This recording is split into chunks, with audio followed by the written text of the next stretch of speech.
Good evening, everybody. Welcome to a Friday edition of the podcast with Bob and Beans here. Thank you for swinging by. Looking forward to tonight's guest. We got Mitch in the house. We were having some connection issues on Tuesday. For some reason, I am getting a notification of connection is unstable. I think that's on my end, which I don't usually see, but hopefully we're going to stay connected. If not, I will figure out whatever I got to. We're going to make this thing happen. I can still see Mitch down here in the green room. It's going to work just fine. We got Danny in the house. What up, VP? Or you should run for VP, president, whatever, man. I got your back. We got Jill in the house. Jill, your package should be coming any minute now. Thanks for stopping out, guys. Really appreciate it. It's been a crazy up and down week as far as there's been some stuff going on out there about talks with cannabis when it comes to presidential candidates. This, that, the other. It's just we got to see. Again, it's interesting when folks are running for president what they will say. So we'll keep an eye on that. It'll be here Monday, says Jill. Awesome. We got Heather in the house. Thank you guys for stopping out. Much love. And hopefully you are kicking off a awesome weekend. Before we get going too crazy here, I always want to start out with the folks who make this thing possible. We've got Higher Love located in the UP. For those of you who are joining us from not right here in the Midwest, where we love our UP because that is where we get some awesome cannabis products. The UP is the upper peninsula of Michigan. We've got Higher Love. They're located all across that border between Wisconsin and the UP. Make sure you check them out. They have the best products. They've got green grows. They've got organic grows. Some awesome stuff out there. Make sure you check them out. We got a code for you to use to get 15% off your purchase. That's one-time use, so stock up. Make it worth your trip. Definitely helps offset that tax, which, again, is a lot better up there compared to Illinois. So definitely not calling them out or anything on that.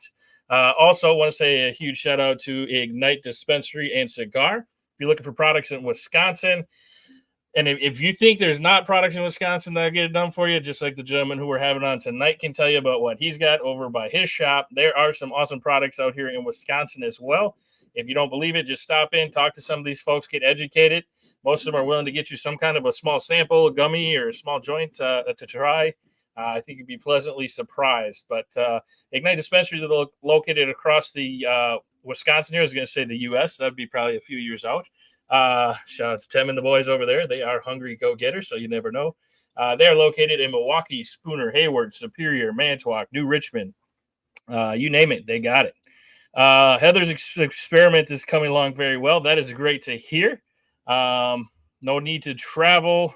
Heather loves samples. I haven't found anything that works for me, says Jill.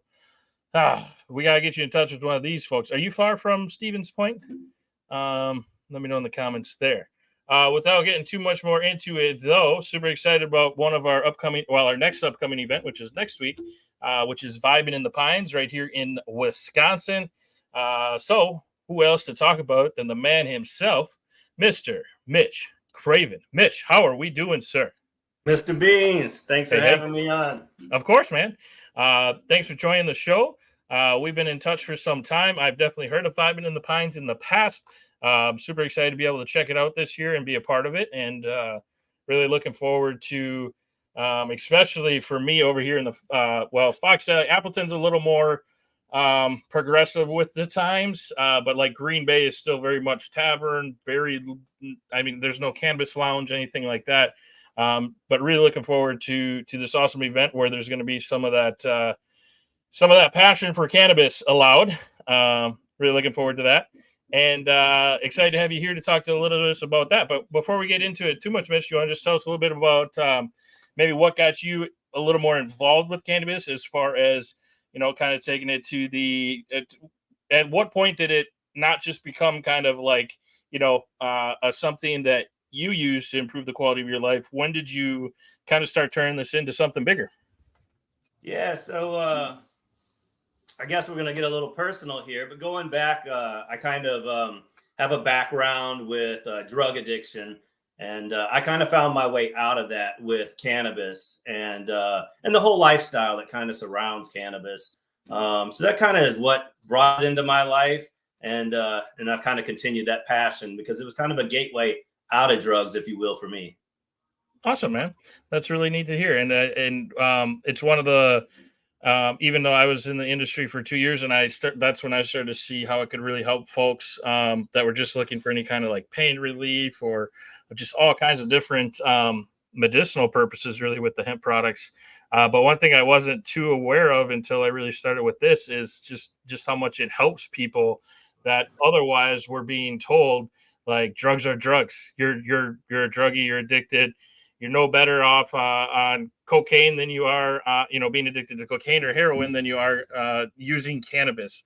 And that's just mind-boggling that is something that's out there, and being a part of trying to end that stigma. I think people who have made it through that transition, such as yourself, and whatever it may be that you're dealing with, to find something as safe as cannabis. I mean, it just really makes you realize like things are not right with how cannabis is treated here in the US. It is not even close to some of these other things that has been, taboo and lumped up with for such a long time. So, really appreciate you. It'd be easy to, well, not easy to find relief for yourself, but it's easier to kind of take care of yourself. But I think what's really neat is when people find something that helps them out of something, but then you share that. And I feel like that's what you're doing here. So, much love to everyone who is trying to make this place a better place, especially in today's world. I think it's sadly, I think it's easier to kind of just keep to yourself, and like people are so judgmental out there and all that. So I think you kind of breaking those barriers and hopefully opening the doors and touching other people's lives, man. That's awesome, man. That's what it's about. Yeah, I appreciate it, man. Yeah. So let's get talking a little bit about here. Can you tell us a little more about Vibin in the Pines? Maybe the 2024 edition. What can people expect this year? Oh man, a little bit of everything. A lot of feelings. A Okay. lot of feelings. A lot of feelings of community and connection and family and the feeling that you're never going to want to leave. But aside of that, we've got activities all weekend long from Thursday to Sunday. We've got children's activities. They're going to be doing hula hooping workshops with the kids. They're going to be having a dance party with the kids, different movies all weekend and things like that. We've got a healing village run by this a real special team member, Angela. They're going to be doing different yoga practices up there. They've got blacklight yoga, which I can't wait to see. And then they'll also have some music up there in that part of the festival, as well as a lot of other practitioners, people coming in doing brain spotting, some neuropathic work, some really cool stuff. And then, of course, our main stage where we have Adam Gruel and the Space Burritos, Heatbox, some really cool bands coming out. Yeah, I mean, just a lot. We've got a late night music in an art barn. So EDM type DJs, they go until 2 a.m. So the party really gets cranking in there early in the morning. I mean, that's definitely more of an adult scene in there. Yeah, camping all weekend, music, family, food trucks, workshops, quite a bit. That's awesome, man. And is it did this just curious minds inquiring, mainly me, did this start mainly just as kind of like a little music fest in the early stages and maybe a booth or two, and it's just kind of developed over the years to like, hey, let's just keep growing this thing? No, we came out of the box pretty strong. So it Okay. kind of the conception came from my background and the love of festivals, and kind of after I got into that cannabis culture, I got into the festival culture, and I used to go to these places like Nelson's Ledges Quarry Park and up to Harmony Park in Minnesota, and these special places where they had these special events where you got these special feelings that I talk about. And it really just gave me this love of that community, and bringing people together like that, where they can be themselves and without judgment and without, having people look at them strange. You can be strange. It's okay. So a lot of that. And then locally, we had this festival called Feel Good Festival in Amherst. It really opened my eyes that something like this could be done locally. So I kind of had that conception. I reached out on Facebook, teamed up with this amazing individual, Andrew Snippen, and he already runs a large festival out in Highbridge where they do a lot of disc golfing, and then plus the music and the connection and the family. Amazing thing, Highbridge Hills Disc Golf Jamboree. Check it out. And then we started looking for a venue. And not everybody's going to let you do the kind of thing that we were looking to do. And we found the Rochelle Fairgrounds, Chris and Frankie, and they already had an event planned called Vibin in the Pines. It was going to be, I believe, a 1-day event where they were going to do some yoga and have, a handful. And I'm not sure. I don't want to speak outside, but maybe like a dozen, or they were going to have a smaller, more intimate thing. But it was right in line with what we were thinking. And then all these minds kind of clashed and ideas started popping, and it's worked into what we have today, which is just kind of a multi-genre festival for everybody. It's really cool for the kids during the day, although it's open. Sure. You talk about cannabis. Forever, we've went to music things, events. We go to establishments where they serve alcohol, and that's just fine. So we have this event where maybe there's some legal cannabis use and it's in the open, but there's no problem with that. And we're really breaking those barriers and showing people that, alcohol isn't the only, party favor that's out there that's acceptable in the public whenever you're at a public type event. That's awesome, man. And to just hear like that had to be a good feeling, because anytime, I think this is human nature. Anytime you step into a new venture, like I don't know about you, but I have like a million ideas. But for me to really kind of get that faith in myself, like, hey, this might be something. It's really easy in those early stages to find roadblocks or like things that are like, oh man, maybe we don't. But to find that kind of team right away that you're able to like build that momentum, that's really awesome, man. And that had to feel good to, it's nice when you're starting out to be like, okay, this might be a thing. So. I'm glad that you were able to experience that and it turned into what it is today. Because especially in this state, as we know, there's not much like what you guys do out there. So you're almost like, paving the way for this, especially a couple-day festival with cannabis consumption, with camping, music. Like that's awesome, man. So kudos to you and following that journey. We also got a comment here on Instagram, which unfortunately doesn't show up on the thing here, but it's from Mike. He says, congratulations, Mitch, on putting in the work to live a healthier, hard, drug-free life. 6.5 years sober myself and find cannabis very helpful. That's awesome to hear as well, man. Thank you for sharing that with us. Mitch, got a question here for you. We've got what inspired you? Well, we talked about that, so that's awesome. I love it when we just start kind of rolling and we knock a couple of these out at a time. Are there any new features or activities at this year's event that you're particularly excited about? I'm going to guess the whole thing kind of gets you, a little jazzed up and excited. But what did you have for new features or activities this year that you're going to be trying out? Yeah, so in the late night barn where we have the late night rave that goes until 2:30, 3, we have projection mapping this year. So we've really upped our lighting game in that area. I'm really, really excited for that. And then the Healing Village. Angela's really just knocked that out of the park. She's put the work in. It's going to be a whole section of the festival that'll be up in the pine trees, set in this really cool setting. They've got some cool lighting, this really cool yurt, if you know what a yurt is, kind of a roundhouse deal. Just really, really cool. And she's got the Raptor Education Group that's going to be there. She's got kombucha making classes. The list goes on. Massage therapist, something for everybody all weekend long. There's something going on up there. So really, really excited about that, and really excited about up in the late night music in the art barn. That's going to be really cool. Let's get it, man. I'm going to try to stay up till 2 a.m. Can't remember the last time I did, but we're going to give it our all. But either way, I think I'll get my money's worth, if you will, or however they want to, I'm really looking forward to it, Mitch. I'm excited to be a part of it this year. Even just being a small part of something that, I'm just excited, man. So appreciate that partnership that we got rolling there. Had a question on here. How does Vibin in the Pine support the local community and the broader cannabis culture in Wisconsin? Something tells me you got those boxes checked. I do. So we actually give a portion of our proceeds back to the Central Wisconsin Children's Museum, which is a children's museum right downtown in Stevens Point, Wisconsin, that can definitely use the support. That may change over the years as well, but we're always going to have a portion of the proceeds going to something local. And then all of us that work to put this together throughout the year, we don't get paid. We're all volunteers, and this is a year-long commitment.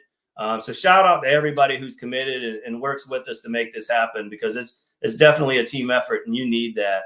The broader cannabis community, I think, giving them a platform. We've got you guys coming out, Three Tall Pines, great sponsor. They came out last year. They'll be set up with their booth. I know we've got Quicksilver out there coming to join us this year as a vendor. So really excited about that. And I think it's making this platform. And then also going back to the idea that, you know, even when you're outdoors, and I don't want to impose on other people, but when you're outdoors in this kind of a setting, that cannabis use can be okay, and that it can be accepted by everybody, and that it's not hurting anybody, and that it's kind of to me, kind of a high vibration thing, where sometimes alcohol, and we have a bar out there. I'm not against alcohol at all, but can kind of be a lower vibration type thing. So really excited just to bring that and make that platform. Another thing for anybody who's listening is we have an idea for next year. It'll be a bigger sponsorship level, but we would like to start a cannabis consumption tent, where we have a bigger tent, and maybe we can get some speakers to come in on the weekend, and have that as part of our schedule, to have scheduled speakers, and have maybe a company come in and rent out and sponsor that space and that tent, and kind of maybe they could logo that up and do everything they want with their own posters and be the only vendor inside that tent, or something. We can work something out, but that's an idea that we're throwing around, so that we can, not that it can't be out in the open, but when you have a place and maybe you want to pull out a rig or something like that, then you can have a place more confined where you can go in and sit down and feel a little more comfortable doing that stuff. I think that's awesome, man. I think that's a great idea, and hopefully we'll get you some feedback on that, or even when we're out there, because I think that's a really neat way to find a way to make that fit and get that working. We've got a question here from Mark. He says, okay, so I've been noted, and Mark said he was from Delavan, Wisconsin. He says, okay, so I've been noticing a lot of THCA around here. Could you please talk a little bit about curious the process, how it works with the levels, what the levels are. Thank you. You want to handle that? Is Yeah, THCA so rocking for you guys over there? yeah, man, THCA is definitely a good thing. We sell deli style, just like Higher Love, awesome sponsor for the podcast here. So we've got jars. You can come in, you can sniff it, you can check it out. Just don't touch it, please. But so THCA is what's commonly found in marijuana that you would find in the UP or Colorado or California. A lot of those products that you find in those dispensaries will have over the threshold of total THC for us, but a lot of them won't. I've been to dispensaries in the UP where I've actually bought products that would be legal in Wisconsin to sell. So yeah, THCA is exactly that. It's the precursor to Delta 9 THC, I guess you would say. And it's we've got stuff in our place in Stevens Point up in the high 20s of THCA, and even some coated stuff that is higher than that. Awesome, man. And I think I've definitely come to the conclusion it's a lot easier if you're able to stop into a place. Excuse me. Do you know, Mitch, is Delavan, is that far from Stevens Point? I'm not sure. I want to say that's further down south. Let's see where we got. Delavan,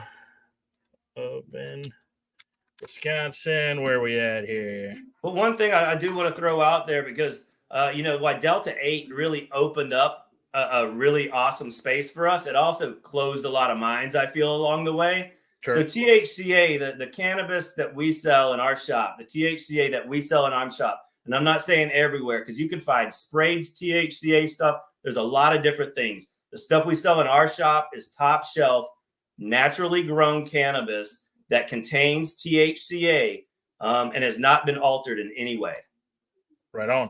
And that's what you got to find. That's what, like you said, there is a lot of confusion out there, because there is stuff labeled as THCA flower that is not the legitimate kind of THCA flower. And that's one of the issues, and one of the reasons that we're fighting the good fight to get some kind of a regulation in place. Is there's got to be some checks and balances I think we can both agree that it shouldn't be sold at a gas station, at least, especially, it'd be different if we're in a legal state and there's a bunch of education and checks and balances or something. Maybe there's a place for it, right? Just like there's with alcohol, but especially with the amount of stuff you hear with synthetic cannabinoids and stuff, you really got to know the place you're going to. Like, I wouldn't go anywhere that you don't have somebody that's like fully vetted it, checked it out, and it's a trusted source. Man, you can go to the gas station and buy a 500 milligram THCO, gummy. Yeah. It'll mess you up. You're going to go home and you're going to get sick for a day and a half. Right. I hear about it all the time. So having people in these shops that are educated and can talk to people about terpenes and the different cannabinoids and, try to steer them away from this race to the highest THC and get them to understand that there's a lot more to it than that. 100%, man. We've got a couple more questions here for you. We've got, I'm assuming this is something that you probably all the way even through the event itself, it's something in the back of your mind that I'm sure you've been working on year round. But what do you guys do to ensure a safe and inclusive environment at Vibin in the Pines? Well, our security guys are pretty big. They really are. They're some big dudes. They're ex-military. They're trained in de-escalation. They're not walking around like tough guys. These are great guys, but they're big dudes. And they're trained at de-escalating and making sure that everybody's having a good time. We are all about being inclusive. We want everybody to come as they are. That's kind of why we have the well-rounded music, is because we kind of want a little bit of everybody to kind of make this what it is. Awesome, man. Great to hear. We've got someone on here, or a question on here was, let's talk about Alleviate Wellness. What sets your dispensary apart from the others? Quality. There's a couple of different things. I think quality and education. There's always an owner in there. Always somebody that's educated that can sit there and talk to you and explain the different cannabinoids and how they're going to affect you and milligrams and dosages and ways to take things. But the other side of that, and it's really something that I push for in the future of dispensaries in Wisconsin, is that we're not just a dispensary.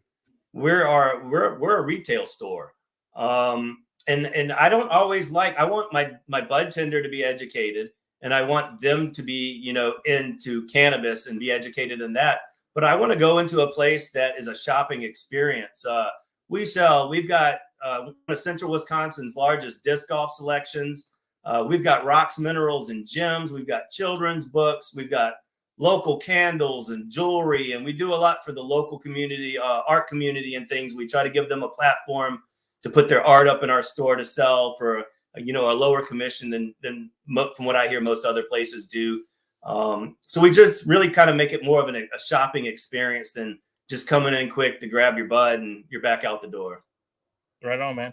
I think that that's something that I, as a consumer, look for, and when I was in the industry as well, like anybody can sell the stuff, right? There's no regulation. Some places sell to under 18. Like, it's just but there's just a vibe and it's almost in the right place. And it sounds like a similar situation to what you guys have with your setup. Like, you're almost able to spend more time and do more education on cannabis as a whole. Like, I feel like here in Wisconsin, it's a lot more, I don't know if I'd say it's more difficult because there's no rules and regulations, right? As far as like, if your scales that they check here and there or whatever, but just as far as like, I hear horror stories about if a nug hits the ground in a medical dispensary, like, you gotta get the camera footage because that's medicine. You got to fill this out. It's got to be all that, right? Like, there's a lot of red tape, obviously, but when it comes to handling of cannabis products, but when it comes to like understanding the plant and trying to explain to consumers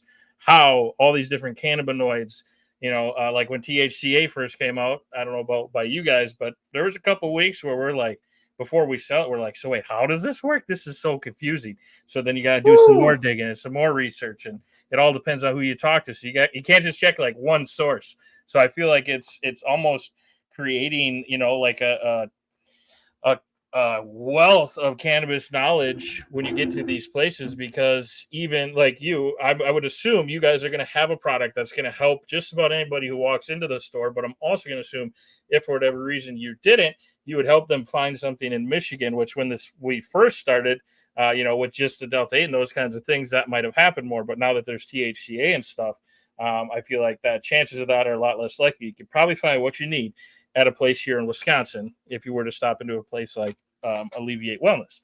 Sure. RSO is one big thing. We still send Sure. people up north whenever, we have people come in with cancer and things like that, and they're looking for RSO. We try to get them up here and lead them that direction for sure. Sure. Awesome. And just so you know, too, Mitch, if you got anybody who uses it for cancer, that Higher Love does, I believe it is 40 or 50% off. They don't advertise it, but if you got anyone in there, just let them know when they go up there to Higher Love. But they definitely hook up the people with the RSO. Awesome. Which is a wonderful thing. Dennis has a quick question for you. It says, first time tuning in. Thanks for the show. You bet. Thanks for stopping by, Dennis. He was just curious, do you produce your own THCA flower indoors or do you ship it in? So I ship mine in. We do sell our top and our middle tier is all indoor. And then we have some green. We have 3 different price tiers, basically. We have a value tier, and that's all greenhouse. I don't personally grow it in Wisconsin. But yeah, we bring most of ours in from other states. Right on. Real quick, Heather says, what's the difference between THCA and THC? Like what I have growing in my tent? So the thing that you got to remember, Heather, is so even when your plant is done growing, okay, and it's the dankest dank of grows, if you eat that bud, you don't get high. The reason you don't get high is because it's not actually Delta 9 THC yet, right? So if you got it tested and it was a super in-depth test, it would now tell you, instead of just saying, oh yeah, that's 28%, it would now tell you, okay, that's 31% THCA, very minuscule amount of THC, but when you light it on fire, you convert it to Delta 9 then. So really, I think it was, we were using an outdated understanding of testing, perhaps, because essentially, so your grow, even if you're growing the dankest of dank, if you had them come test it, which they only come test it once, you have to do it before you harvest it, which is before it turns. It's all kind of backwards. And the easiest way to talk about it is in person, because as long as it stays like it is a good thing for people in places like Wisconsin, where Delta 9 is the evil stuff. Well, good, because this isn't Delta 9, because if you eat it, you don't get high. And if it was Delta 9, you would, right? So if you can kind of take away from that, that's the easiest way to kind of explain it. But it's very interesting that there's no, I don't know about you, Mitch. I can't remember the last time I heard somebody get caught. And this is not saying you should do anything, but I can't remember the last time I even heard of like a shop or B, a person who had THCA flower that got tested and can't, there's just, it's like, there's nothing, as long as you're following the rules, and even if you get pulled over, hopefully especially if you have it in the sealed container still, or the bags with the receipt on it. Itemized receipts. Yep. And it's stapled shut and you bought it from a hemp store and it tests as hemp. I would feel pretty comfortable in that situation. Again, I can't give you any legal advice, but just definitely check in with your folks at the legit places, and they can kind of help you with that as far as that goes. We're real lucky in Stevens Point. I helped out with the leadership of my buddy Ben Culloch, who's passed away now, and we were able to get it down to a very small fine in Stevens Point now. And it's actually an ordinance fine, so you can get it as many times as you want, and it never kind of stacks up and turns into anything more. You're just getting a small fine. Exactly. That's good to hear. We got the same situation in Green Bay. It's a lot of those small towns, especially by the UP dispensaries, when you come across into Wisconsin. Those guys got to be making bank, man. Lawrence and Marinette. Yep. It's crazy. We got New Breed in the house. What's up, my man? We got Ryan's howdy from Austin, Texas. He says he misses his spotted cows and good gas. Yes, that's what's up. Thanks for stopping by, guys. We appreciate you. New Breed Equity. That's Marcus down there in Iowa. Much love, brother. I see all them donuts, man. You got to open one of them. He makes these protein donuts, so like they're healthier for you. Granted, he makes them a little smaller because I'm guessing they still pack a few calories in there. But man, he makes them up in the morning. He's posting them on Facebook down there in Iowa. We gotta get that guy over here. That's Marcus, I've seen him on your show a couple of times. Yep, he's good stuff. He's awesome man down there. So much love to Marcus and them down there. We've got, how do you educate your? Oh, this kind of comes together. We're gonna kind of put this into two because we're kind of talking about it right now. But what have you found it works best for staying informed and adapting to the ever-changing regulations and trends in the hemp industry and relaying that information to customers? And it's tough because, as we know, social media, which is kind of how everybody communicates about everything, is very hard to try to communicate and educate. Like, even if you just use it as an educational tool, the amount of hoops I got to go through with this page and the amount of red tape I gotta like sign my life away on. Like, no, I legit promise you this is not selling a product. Like, it's mind-boggling. So how you stay on top of that and the trends, Mitch? How do you handle that one? Man, it's really, really hard. I remember when THCA came out, and me from being a kind of a cannabis advocate and having that background in the culture, I understood it right away, but I didn't know. I was like, what? How? No way. Like, real quick, you'll love this. Do this, can we? Because I'm a regional manager. I oversee 5 stores when this THCA thing rolls out. And the owner is explaining this to me, right? This THCA thing. And I was like, so let me get this right. So you're telling me, he's got this bag of flour and all, I was like, so you're telling me this right here is hemp. But if I smoke it, while I'm smoking it, it's marijuana. And then when I'm not smoking it, it's hemp. And he goes, exactly. I'm like, what the, how am I gonna, Man. Yeah. And that, and then my mind went to the regular, like, how are they keeping it that, I mean, that's a tight threshold there. But like, without, the lack of enforcement and things going on right now. But yeah, so, just trying to keep up on things. Well, we have an attorney that whenever things like THCA, that was a major, we were the first ones in our area to jump into that. That was one where you kind of bounce that off and say, are we crazy or do we even have a leg to stand on here? But I'm part of a couple of other groups that are more private groups that kind of give you an idea of what's going on, where we can bounce ideas off of each other with different manufacturers and different store owners. And then, just keeping an eye on legislation and what's going on. We've got a lot of uncertainty coming up in our future. Really excited to see what happens there, hoping we can keep everything on track and keep it going. But as you know, there's definitely some uncertainty coming up. Definitely. And that's where it just, if there was a lick of sense in the way things are done, when it comes to legalizing a plant like cannabis, it doesn't have to be a bad thing that we're this far behind. It's super frustrating. It doesn't make sense to me, but there is so much data out there. There's so many other states that have gone through this. Instead of us the state putting together some half-cooked, half-baked 4 state-run dispensaries, pill form only. Where are you getting this information from? How are you not involving the public? It's just mind-boggling. Like, excuse me, if these guys, if politicians, and thankfully some of them do, excuse me, I drank way too much of that Sprite, and it's working all kinds of craziness over here. But like, people who use cannabis generally really give a shit about the other people they're around. Like, I don't know about you, but I'm guessing you're not making a crap ton of money, but you absolutely love what you're doing, right? Absolutely. Exactly. You're not stuck in this, it's like my eyes open. I was, for 7 years straight, I hated my 6:45 to 5 p.m.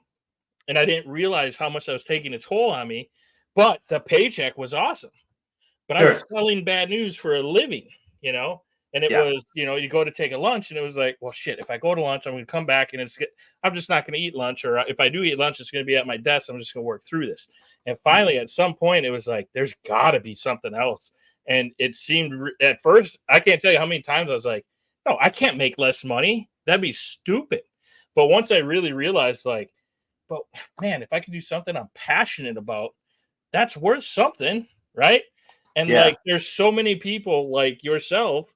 Don't get me wrong, there's bad apples out there, right? There is in everything, but there's Every so once in many. a while, but really the vibes are so high in our store, and that's one of the best parts about it is the people. We don't have customers. Most everybody that comes into it, and this, I'm not trying to, this is real. Everybody that comes into our store now are like friends. Everybody comes in a good mood. They leave in a good mood. It's just a vibe in there. And it's the people that come and leave bits and pieces of themselves in the store. And then it just keeps it rolling. I love it. We've had very, very, very few bad apples through our store in the last 5 years. Really, really thankful to have the customer base or the friendships that we do. That's awesome, man. And see, so, there's a good dozen, probably at least a dozen places like you with owners like you that are in it for the right reasons. And when you can, if you could, because unfortunately what you see happen, even like Florida, kudos to them. They're getting recreational adult responsible use. They had to fight the state Supreme Court. They're getting it on the ballot. But all this took so many millions of dollars. It's just stupid to me that everything is based around money, because if you truly looked at the potential of a cannabis industry in Wisconsin with how many farmers there are, if you could just get a group of farmers who are going to talk to farmers in their counties or what to work to get, if people could work to freaking together, get people like yourself, get 10, 12 of you together and start to figure, there's money and business to be had. But I feel like what happens is just like the state of Florida, to get it on the ballot, it costs them $40 million. So it's just, I feel like the politicians are shooting themselves in the foot because they're letting it turn into this. I don't know for sure, but it seems like, well, we're not legalizing. But I bet if somebody showed up with $40 million to donate to some campaign or however all this crap works, I bet you they're going to be legalizing pretty quick, or there's a certain number where they'll legalize pretty quick. And that's great and dandy. Like maybe they could half-ass it and get it right, whatever. But geez, all you really have to do is sit down with the people and figure out a way. Like, we understand there has to be, well, I don't think there should have to be taxes on this special sale of just a plant. But like, I think you would agree, like, hey, government, if you work with us, let's figure out a fair number, right? Yeah, But absolutely. it's not like that. It's so frustrating. I can't tell you the amount of times I'm like, here's what we're going to do this week. And then I'm like, this all is going to lead to fundraising or like it, and I'm just trying to figure out a way to do it without having to do that, because in my mind it makes no sense to expect the plants. We understand it. This should be a together thing. Even back whenever we had the Tavern League that was kind of pushing against us, which isn't Right. so much anymore. But I even said then, let's work. So let's bring them in. Let's Right. make them a part of it. Let's figure this out, because obviously they're going to lose money. There's been different there's definitely been different, not petitions, but there's been different losing my words. But they put out different questionnaires and they've gotten feedback about alcohol sales going down. And alcohol sales do go down in states that legalize cannabis.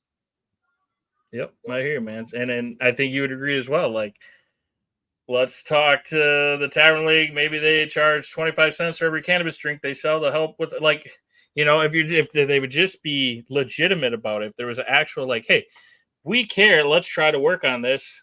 Mitch, come over here. You come. Like, would you not give some of your time to try to help with that? Like, I dove in years back and tried to do a little bit more on that side, but it gets frustrating. As you know, I'm sure, it can get long. For sure. Well, and that's the crazy thing too, because like the only time we've gotten in trouble on Let's Legalize Wisconsin, and maybe this is a coincidence, but I've put some stuff out there that I thought was like a little, well, we might get in. We're not selling anything, right? We're trying to educate. But for some reason, the only time I got flagged, the account got flagged, was when we put out, it was just a nice letter to Mr. Voss and said, hey, we would like to talk just to see what the, like, I thought it was very nice, formal. Of course, it's leaning towards like I want to talk to you about, but it was very professional, right? And for Sure. some reason, that thing got all sorts of, and then all of a sudden this didn't work, and I couldn't get to that. So I still try to watch, and I try not to say like, here's who you should vote for, because then they can say you're some political thing, and then they like it's nonsense, man. It's crazy. So It's really, really hard, but it's funny. You talk about that money and following the money and the power, and then you have an issue like that, with somebody who's been, very against the legalization of cannabis in Wisconsin for a long time. right, exactly.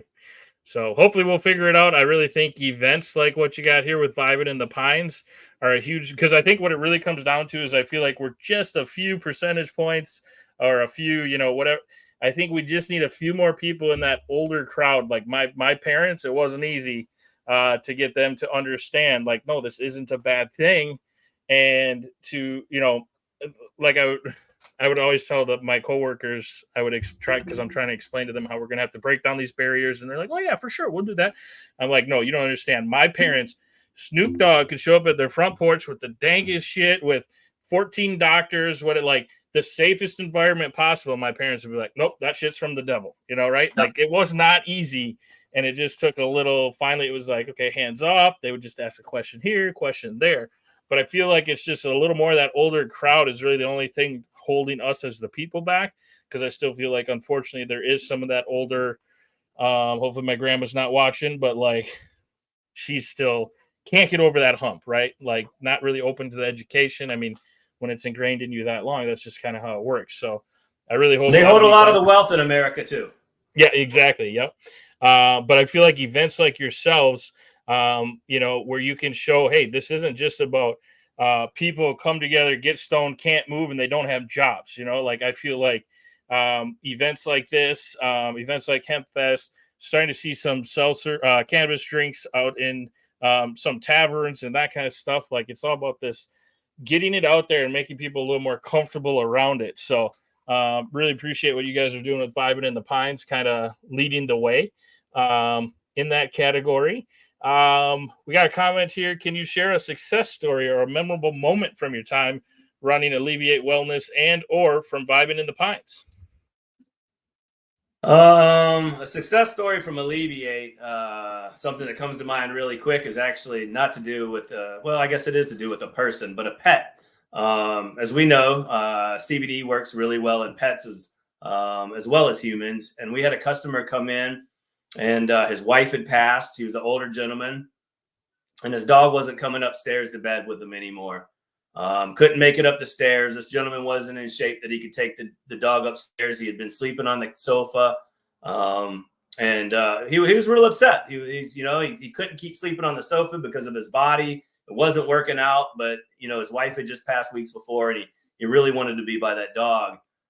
So he came in, he got some CBD, and he comes in like a week and a half later, and he's like, this stuff is amazing. My dog's like a puppy again. You've brought new life into it. And he was you could just feel the how overjoyed he was that his dog was going back up the stairs now with him and going to bed at night. So just something early on that kind of stuck with me and was kind of, just a aha moment that we're doing something really cool here. That's awesome, man. And Mike brings up a good comment too on Instagram. So again, I can't pull it up because Instagram's weird like that. But he said domestic violence also goes down with legalization, which I can see that. I see a lot of people relaxing when they use cannabis, which unfortunately I don't see. And again, I'm not against alcohol. There's plenty of people who use it responsibly. I do love a spotted cow every once in maybe 4 or 5 months. Every once in a while, I'll order one, and my wife's like, okay, he wants a spotted cow. Like I do love the taste, but I've seen it mess up so many things as far as anger and that kind of stuff. But I also think that has a lot to do with the state we live in and how it's like, what else is there to do other than go to the bar? But yeah, and just kind of those surroundings too. Like I said, at Vibin, I think it would be really hard for somebody to be mad or upset at Vibin in the Pines. It's just not conducive to being mad or upset. If you don't walk around there with a smile on your face all weekend, there's something wrong with you. I tell you what, Mitch, next week I'm going to try and be pissed when I'm there. Okay, not going to happen. We'll see.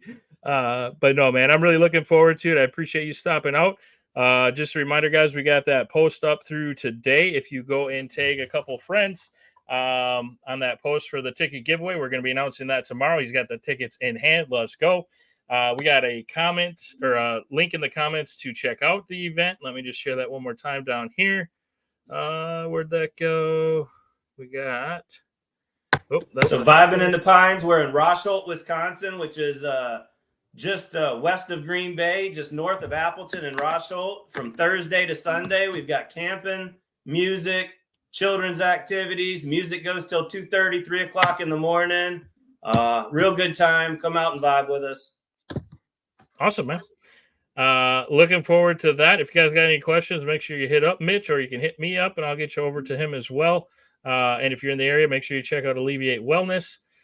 Dennis, if you want to send a message to the page, I get those messages. So if you can just send a message to Let's Legalize Wisconsin here on Facebook, I'll definitely be able to talk to you there.